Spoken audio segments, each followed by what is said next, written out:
कि आर्यन खान को फंसाया गया। इसलिए फंसाया गया कि वो शाहरुख खान का लड़का है, इसलिए फंसाया गया क्योंकि वो एक मुस्लिम सेलिब्रिटी का लड़का है, और इसके पीछे समीर वानखेड़े और मेरा एलिगेशन ये है कि सेंट्रल फोर्सेस का हाथ है। और इसी तरीके से कई बॉलीवुड के सेलिब्रिटीज़ को ब्लैकमेल किया जाता है, उनके व्हाट्सएप्स और उसके ज़रिए उनको बुला के उनसे पैसा वसूली करने का, पैसे उगाही करने का एक खेल कई सालों से चल रहा है। शाहरुख खान के बेटे आर्यन खान को क्लीन चिट मिल चुकी है, तो सर इसमें आपके क्या विचार हैं कि आर्यन खान एक करोड़पति बाप का लड़का है, इस वजह से उसे क्लीन चिट मिली है, कोई सबूत ना होने की वजह से? देखिए, मैं सबसे पहले आपको ये बताना चाहता हूँ कि आर्यन खान एक करोड़पति बाप का बेटा है, इसीलिए उसे इस केस में इन्वॉल्व किया गया था। अब ये बात अलग है कि ये बात आपकी सही है कि आज के तारीख में जुडिशरी ये सिर्फ पैसे वालों के की बस की बात है। अगर आप कोई केस में फंसते हो तो आपका निकलना इस बात के ऊपर बहुत निर्भर होता है कि आपके पास में कितना पैसा है, क्योंकि इस देश के कई हजारों लाखों गरीब इनोसेंट लोग इस देश के जेलों में बंद हैं, जो बाहर नहीं निकल पा रहे हैं क्योंकि उनके पास में पैसा नहीं है वकीलों को देने के लिए। हमारा जो जुडिशियल सिस्टम है वो ऐसा बन गया है कि हाँ, अगर आपके पास में पैसा नहीं है तो आप अपने आप को डिफेंड करना बहुत मुश्किल हो जाता है। दूसरा, आपका ये जो कहना था कि ये करोड़पति बाप का बेटा होने के वजह से निकल पाया क्या, तो मेरा ये कहना था कि ये उसी वजह से फंसाया गया। एक तरीके से एक साजिश चल रही है महाराष्ट्र के खिलाफ इस सेंट्रल गवर्नमेंट की, और उस साजिश के तहत बॉलीवुड को भी टारगेट किया गया है। अगर आप इसमें देखेंगे तो एक बहुत बड़ा और क्लियर रोल ये समीर वानखेड़े नाम के जो डाउटफुल कैरेक्टर जो इन्वेस्टिगेशन ऑफिसर था, उसका बहुत बड़ा एक्सपोज हो जाता है वो, क्योंकि उसके आर्यन खान के खिलाफ कोई सबूत भी नहीं था, उसने ड्रग्स कंज्यूम भी नहीं किया था और उसके पास में ड्रग्स मिले भी नहीं थे। फिर भी उस बेचारे लड़के को आपने 24 दिन जेल में रखा, और मैं उसे ऑब्जर्व कर रहा था उसके बिहेवियर पैटर्न को। जब वो उसको जेल में रखा गया था, he was very calm and composed. तो मैं उसको बहुत I salute him for his behaviour pattern, because कोई भी अगर ऐसा बच्चा जिसको विदाउट बीइंग इन्वॉल्व अगर ऐसा फंसा दिया जाता है तो वो बहुत पैनिक करता, बहुत चिल्ला चोट करता, हंगामा मचाता, पर उसने बहुत ही मैच्योर्ड तरीके से चीज को हैंडल किया। आप इसको कंपेयर कीजिए, एक दिन के लिए जब अर्नब गोस्वामी 2 दिन के लिए जब वो गया था तो वो किस तरीके से रास्ते में चिल्लाते हुए जा रहा था।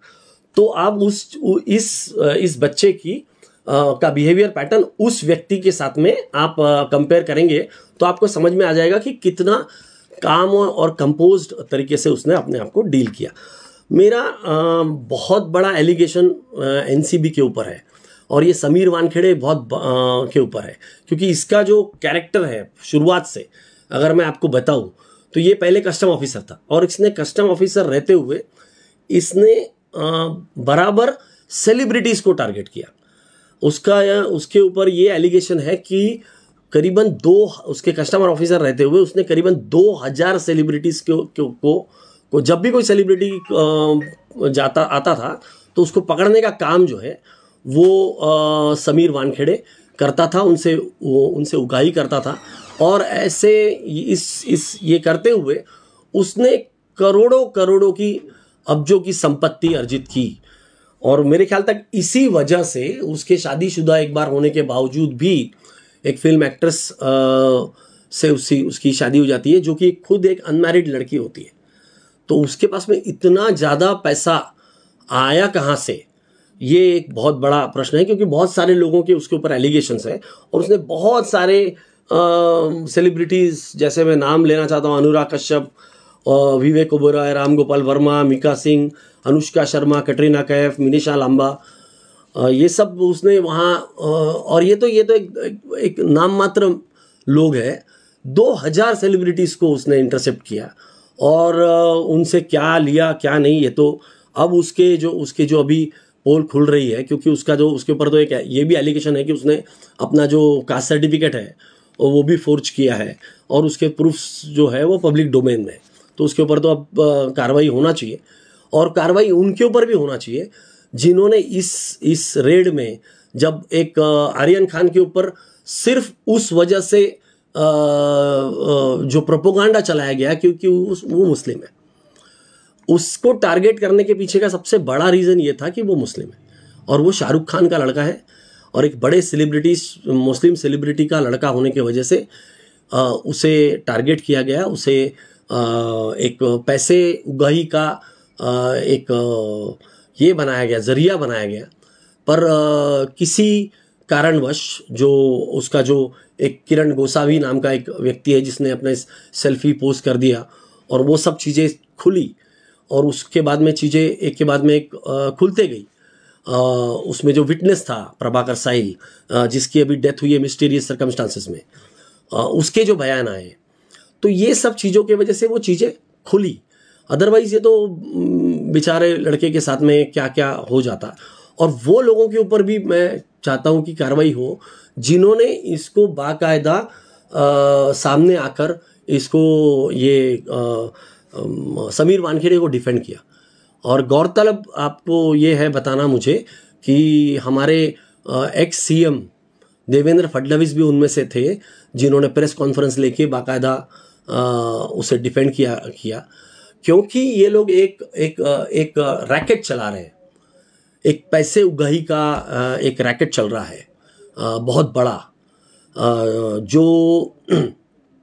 जो बॉलीवुड सेलिब्रिटीज़ को टारगेट करता है। ये हमें रिया चक्रवर्ती के केस में भी पता चला, जिसमें किस तरीके से वो 5 और 4 ग्राम के लिए आप अरेस्ट कर देते हो किसी को, और बड़े बड़े जो हज़ारों किलो के जो कंसाइनमेंट्स आ रहे हैं, 17,000 किलो और 3,000 किलो के कंसाइनमेंट्स आ रहे हैं, किसके पोर्ट के ऊपर आ रहे हैं ये आपको पूरी दुनिया को मालूम है, उनको आप छोड़ देते हो, और उसके ऊपर कोई इन्वेस्टिगेशन कहीं आगे बढ़ती हुई दिख नहीं रही है। कई ऐसे केसेस हैं जो रिया चक्रवर्ती के समय में जिनमें चार्जशीट फाइल होनी थी, वो चार्जशीट तक फाइल नहीं की गई, क्योंकि एनसीबी पूरी तरह से रिया चक्रवर्ती वाले केस में पूरी तरह से बिजी थी। तो एनसीबी के पास में समय नहीं था।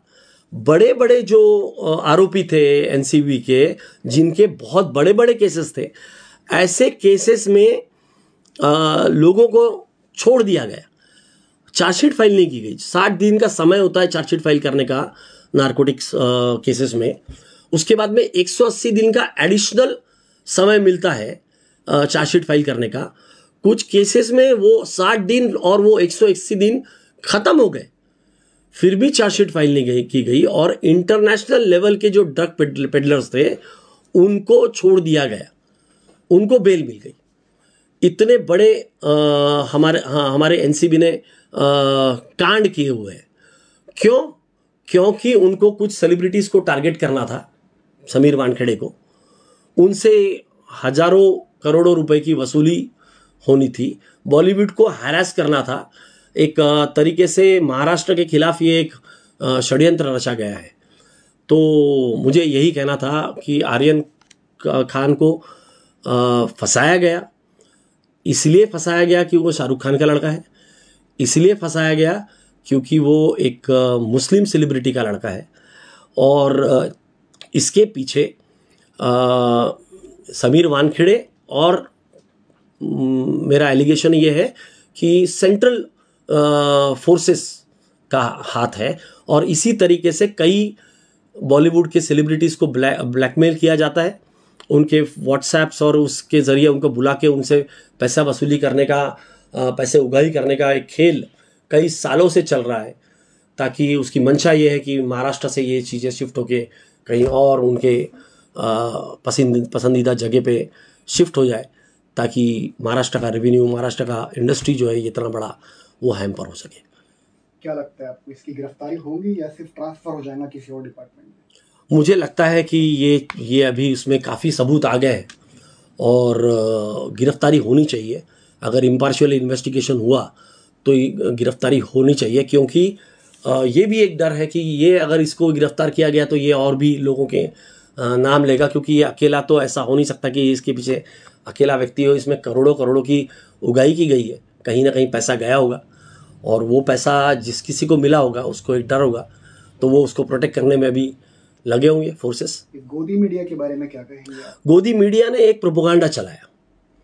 ये प्रोपोगंडा कंटिन्यूस चल रहा है जब से 2014 में मोदी की गवर्नमेंट आई है, तब से गोदी मीडिया एक प्रोपोगंडा चला रही है। क्योंकि गोदी मीडिया के जो ओनर्स है, ये जो पूरा ये एक तरीके से ये इंडस्ट्री है।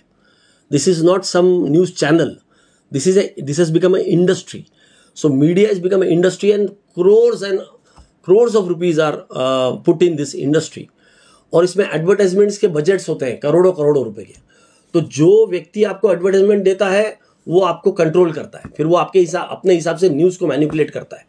और एक तरीके से फिर इसमें अभी सेंट्रल गवर्नमेंट की एजेंसीज आ गई है। अगर आपने उनको कोऑपरेट नहीं किया तो आपके ऊपर एक अलग तरीके का केस लगा दिया जाएगा। आपको यूएपीए, कई लोगों को तो यूएपीए में डाल दिया गया, एक्टिविस्ट को, कई लोगों को देशद्रोही बना दिया गया है। तो आप अगर गवर्नमेंट के खिलाफ बात करोगे तो आपको किसी भी तरीके से तकलीफ में डालने का काम ये गवर्नमेंट, सेंट्रल गवर्नमेंट कर रही है। 2014 से ये लगातार चलाया गया है और यही प्रोपोगंडा सुशांत सिंह राजपूत के केस में हमने देखा, यही प्रोपोगंडा हमने आर्यन खान के केस में देखा, क्योंकि वो एक मुस्लिम था और ऐसे मुस्लिम सेलिब्रिटी का लड़का है बहुत बड़े, जिसने लगातार देश के लिए अच्छा काम किया है। लगातार वो हमेशा आगे आए हैं, वो उनकी फैमिली की हिस्ट्री रही है इस देश की सेवा करने की। ऐसे व्यक्ति को आप टारगेट कर रहे हो और उसको जानबूझ के टारगेट कर रहे हो क्योंकि ही रिप्रेजेंट्स अ मुस्लिम कम्युनिटी, जबकि उनकी वाइफ खुद एक हिंदू है। उनका खुद का कभी ऐसा बिहेवियर नहीं रहा, वो सबको साथ में लेके चलने वाले व्यक्ति हैं। फिर भी एक प्रोपोगंडा बनाना, एक लोगों के मन में एक कि मुस्लिमों के खिलाफ नफरत खड़ी करने के लिए ये सब किया गया और उसमें गोदी मीडिया ने पूरा साथ दिया। व्हाट्सएप चैट्स लीक किए गए। ये कैसे लीक होते हैं मीडिया को, और उसके ऊपर फिर वो कुछ बंदर टाइप के एंकर्स होते हैं, वो खूब अपने कुर्सी के ऊपर उछल के न्यूज़ चलाते हैं, जोर से चिल्लाते हैं। ऐसा लगता है कि उनको कोई रेबीज का इंजेक्शन लगाना ज़रूरी होता है, हो गया हो।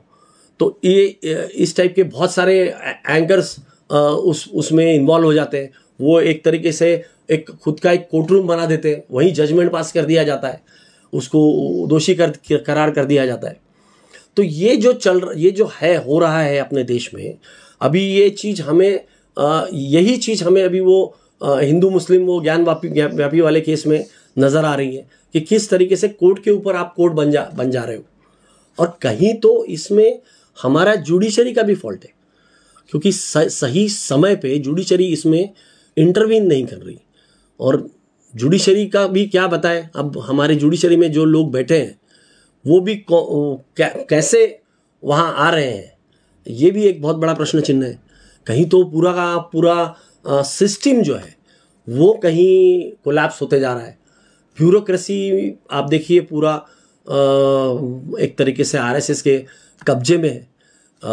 जुडिशरी के ऊपर भी बहुत बड़ा इन्फ्लुएंस दिखता है। अगर ऐसा नहीं होता तो 4 जजेस सामने क्यों आते? कितने तो चीफ जस्टिसेस ने और सुप्रीम कोर्ट जजेस ने करप्शन के आरोप लगाए हैं अपने ही को जजेस के ऊपर। ये मैं नहीं बोल रहा हूँ, ये तो जुडिशियल ऑफिसर्स खुद बोल रहे हैं, खुद ही ऑफिसर्स ने कई एलिगेशंस लगाए हुए हैं। तो कहीं तो एक वक्त के ऊपर सही समय पे इंटरवेंशन भी बहुत ज़रूरी है। हमारी सेंट्रल एजेंसीज जो है, पूरी एजेंसीज, चाहे वो ईडी रहो, चाहे वो सीबीआई रहो, चाहे वो इनकम टैक्स रहो, चाहे वो इलेक्शन कमीशन रहो, सभी कॉम्प्रोमाइज़ दिखती है। बीजेपी के नेताओं के माध्यम से अगर कोई गलती हो रही है तो उनके ऊपर बिल्कुल भी चुप्पी साधे साधे बैठते रहते हैं लोग। एक बीजेपी का आदमी बताइए जिसके ऊपर ईडी का रेड हुआ है। पूरा अपोजिशन को टारगेट किया जा रहा है कि अभी देखिए किस तरीके से अनिल बर्फ के यहाँ पे मैटर्स चल रहे हैं। हर अपोजिशन पार्टी को, और स्पेशली महाराष्ट्र के खिलाफ तो ये पूरी सरकार पूरी टूट पड़ी हुई है, क्योंकि किसी भी कीमत पे इनको महाराष्ट्र चाहिए, क्योंकि महाराष्ट्र ये फाइनेंशियल कैपिटल है इस देश का। और महाराष्ट्र द्रोही लोग बैठे हैं यहाँ के बीजेपी लोग में, नहीं तो IFFC जो ट्रांसफ़र होने का जो काम हुआ वो कभी नहीं होता। हमारे महाराष्ट्र के खिलाफ काम करने वाले लोग यहाँ पे सत्ता में थे इसके पहले।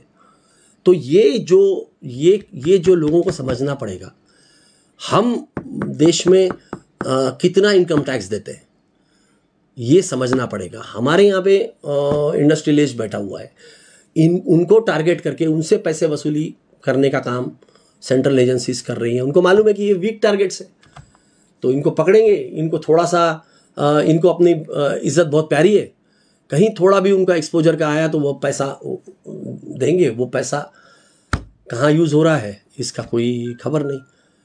यही चल रहा है।